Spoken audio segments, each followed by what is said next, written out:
All right, so a question I had today was, how do you uncover need when it's not that apparent?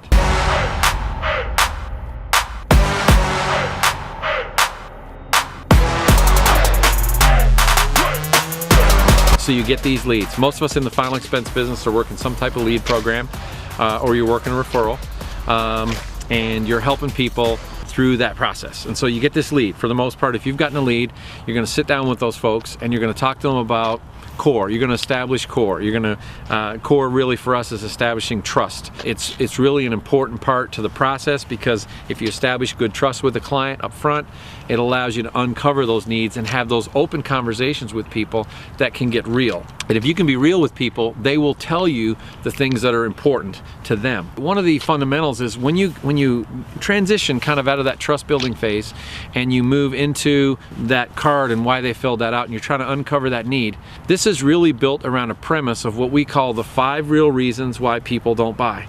And I'm going to do a complete training on those 5 real reasons why people don't buy, and that's based on the psychology of the sale. Number 1 reason why people don't buy is they have no trust. Number 2, they have no need. Number 3, they have no identifiable desire or want to. Number 4, there's no sense of urgency. And number 5, there's no money, or there's a money issue.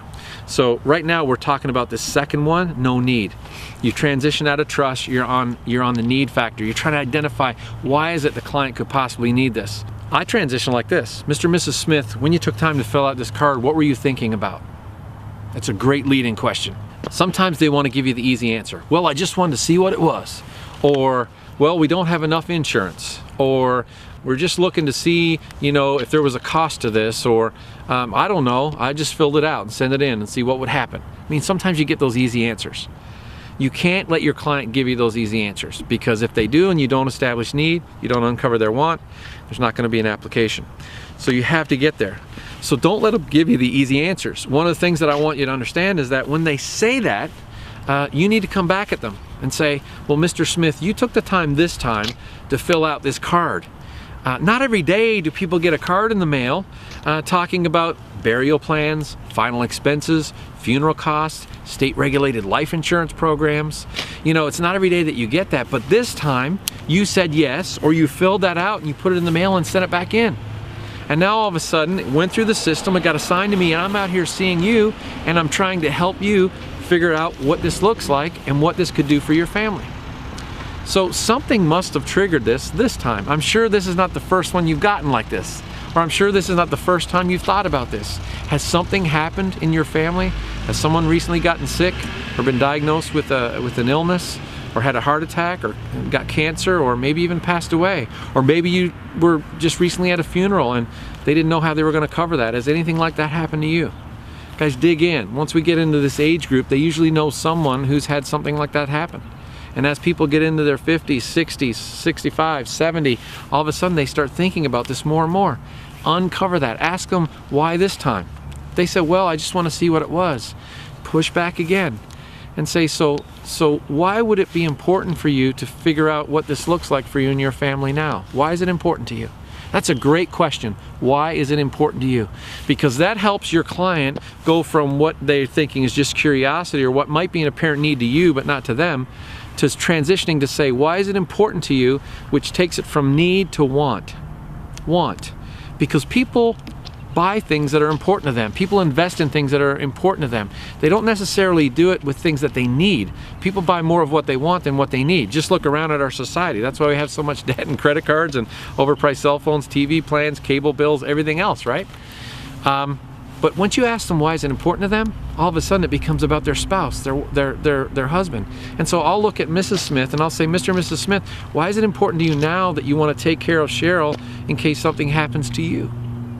Guys, that is a probing question, and it puts the question in the client's hands, but it makes it about their wife. It makes it about their husband. When you put that question in their hands, it allows them to take ownership of that. Don't put the words in their mouth. You let them tell you why it's important to them. When a client starts to verbalize why it's important to them that they put this plan in place for their spouse, because if something were to happen, they wouldn't have enough money, all of a sudden they're taking ownership of their why.